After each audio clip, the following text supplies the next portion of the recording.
Some people might recall some momentary buzz caused a couple years ago by a particularly odd Morrowind mod.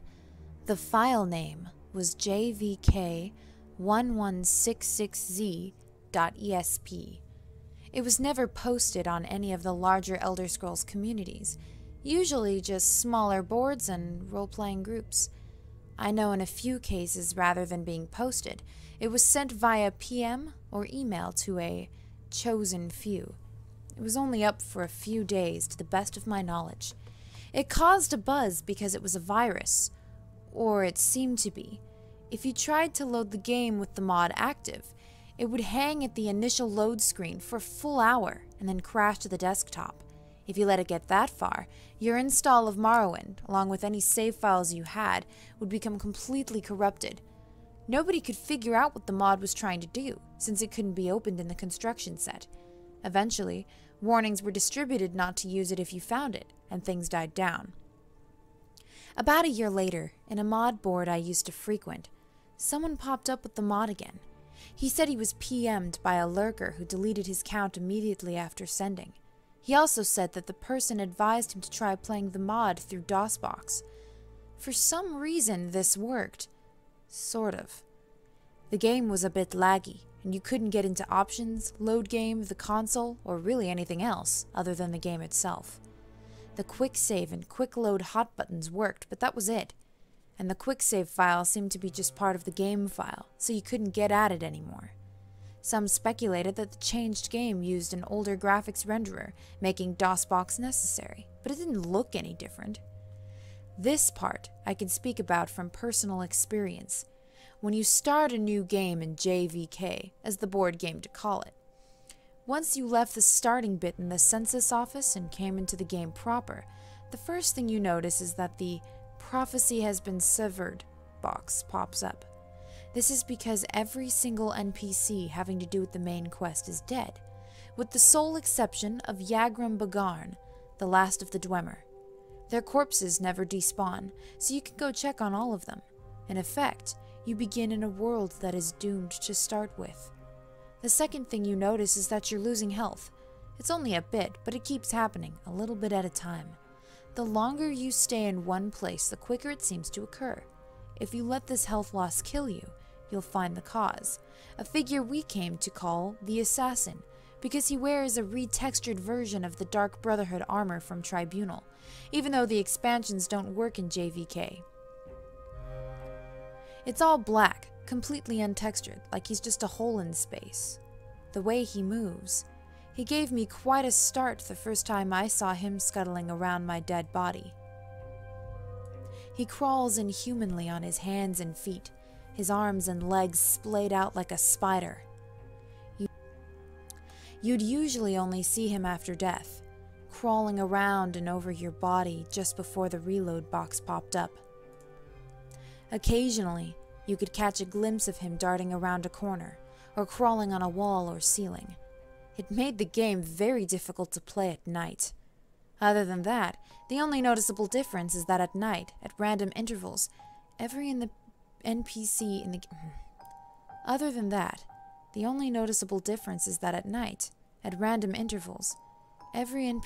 the game will go outside for a few minutes. During this time, the only thing they will say when hailed is, "Watch the sky." Once they return to their normal behavior, they act like normal though. After a while, a player on the board discovered a new NPC named Tiaras, a male Dunmer in the Temple at Ghostgate. Two things are notable about this NPC. First is his robe, a unique article of clothing that was lovingly rendered with twinkling stars all across it, looking like a torn-off chunk of the night sky. The second is that all of his dialogue, in addition to showing up in the dialogue box, is voiced. You can skip it if you wish, but it all sounds like it's in the default male Dunmer voice. Some people say that they thought the voice was slightly different, but it was a very, very good imitation. I won't go into the details, but the quest line he sends you on has to do with a dungeon referred to simply as the Citadel. Up until this point, the quests were all of a fairly generic, discover the secrets of the ancients bend. The entrance to this dungeon is on a small island far to the west of Morrowind proper. I eventually discovered that if you used a scroll of Vicarian flight at the westernmost point on the main landmass and jumped directly west, you'd end up almost exactly at the island.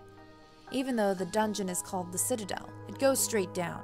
It dwarfs any other dungeon, both in size and difficulty.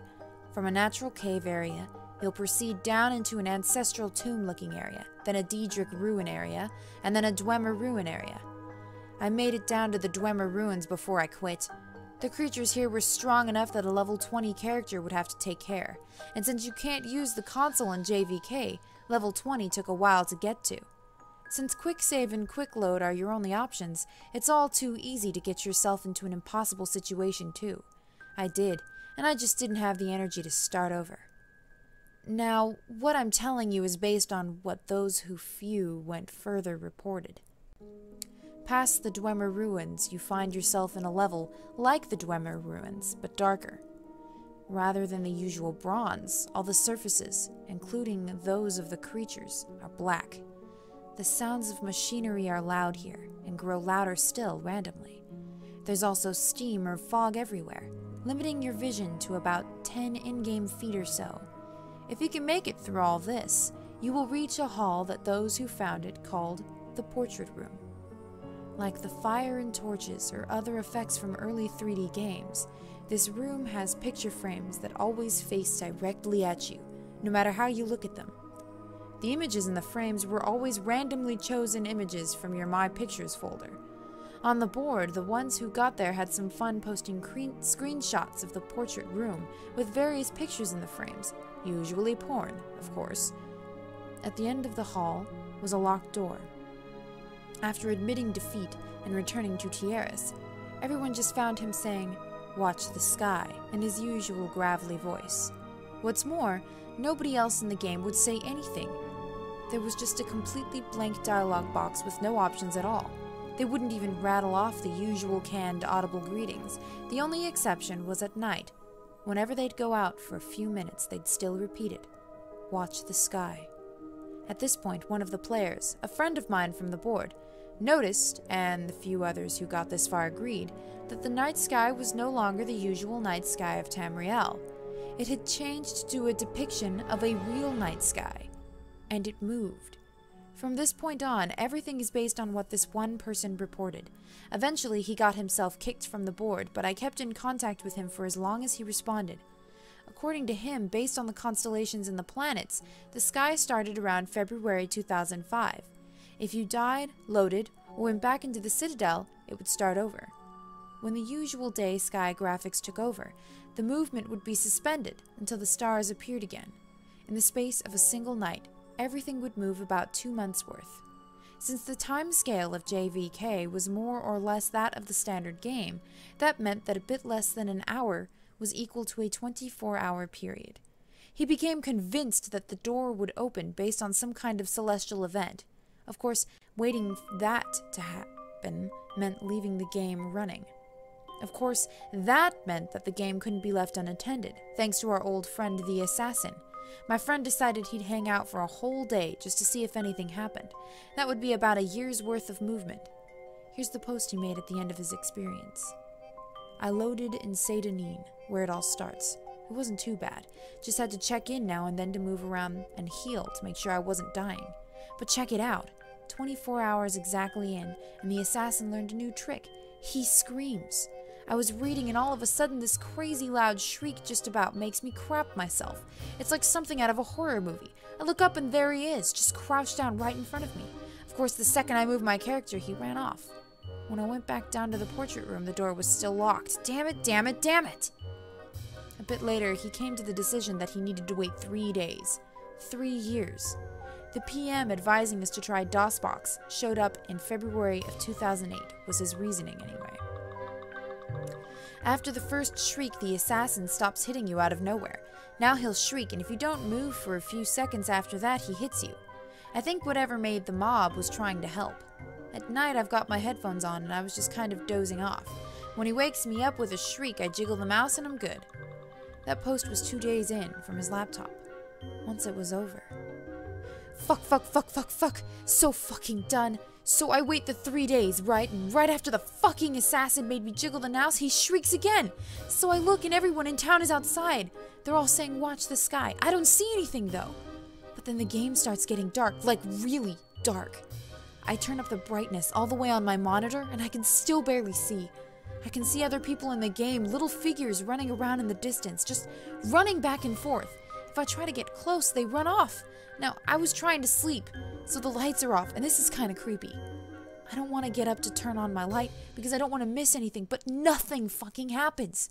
Eventually, I go to the Citadel. It's still dark and I gotta swim, and the whole time I can see all these guys swimming all around me, just barely there.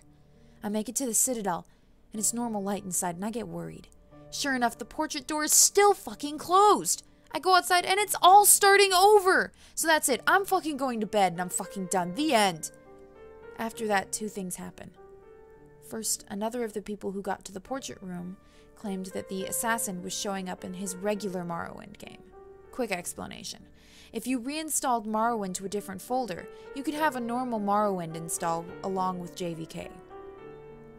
He himself chalked it up to an overactive imagination at first, but he reported a couple of really big scares with the black figure crawling right at him, or seeing it waiting for him just around a corner before scuttling off. Another of those who reached the portrait room started a regular Morrowind game, but never saw him for sure. It was just a couple of maybes, late at night and always at a distance. The second is that my friend started getting really abusive and short-tempered on the board, though he stopped talking about JVK entirely. It got so bad that he was soon kicked off. I didn't hear anything from him for a couple of weeks after that, so I sent him an email. This was part of his reply. I know I shouldn't, but with classes out I've got some time, so I started JVK up again. It's almost 2011, and I think I've got the sleep madness, but stuff is happening. It's still dark. Once it gets dark, it never gets any lighter. It stays like that. The people moved a few months ago. Everyone in Citadel just went to that little bandit cave and moved in. They killed the bandits inside, and now they're just standing around in there. They don't say anything anymore. They don't do anything when you click on them. I quick-saved and killed one, and he just stood there until he died without fighting back. And it's like that everywhere. You have to walk, since the quick travel people are all in caves now too. But all the cities and towns are just deserted. All the people are in caves and tombs. Everyone in Jvk is down in the sewers. I'm going to Ghostgate next. I want to see if Tieris is still there. I'll tell you what he says when I get there. I replied and said I wanted to see what he said too and waited a day. When I didn't get a reply, I mailed him again.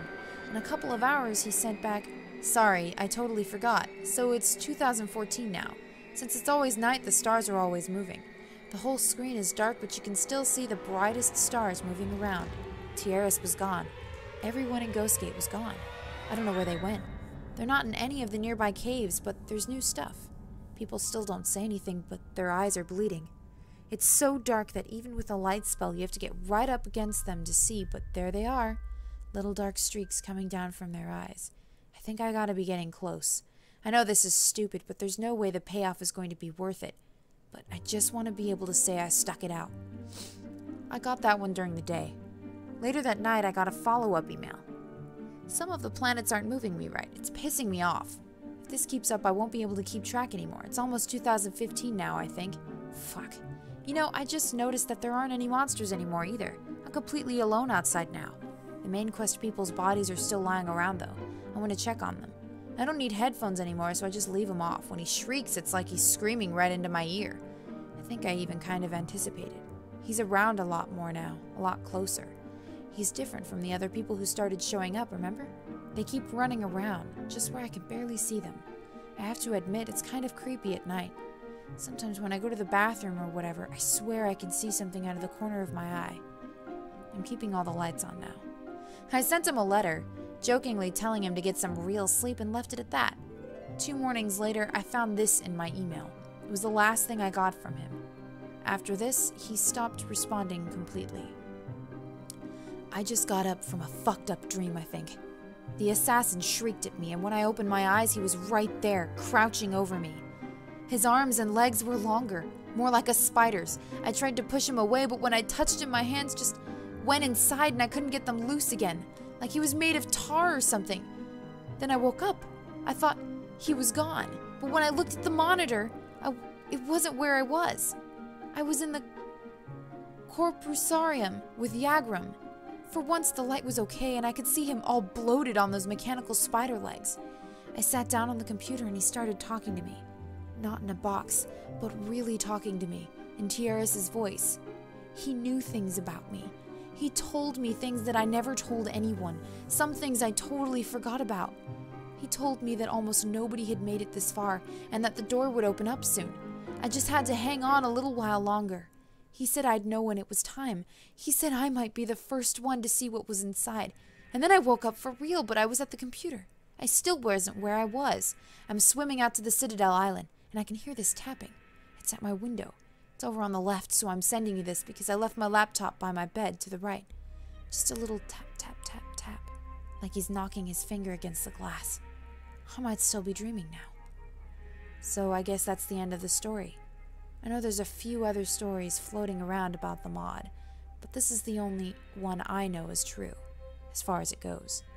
I deleted my JVK copy of the game pretty much right after I gave up, but I'd like to get the mod again, if anyone still has a copy of the file. I'd like to see some of this for myself.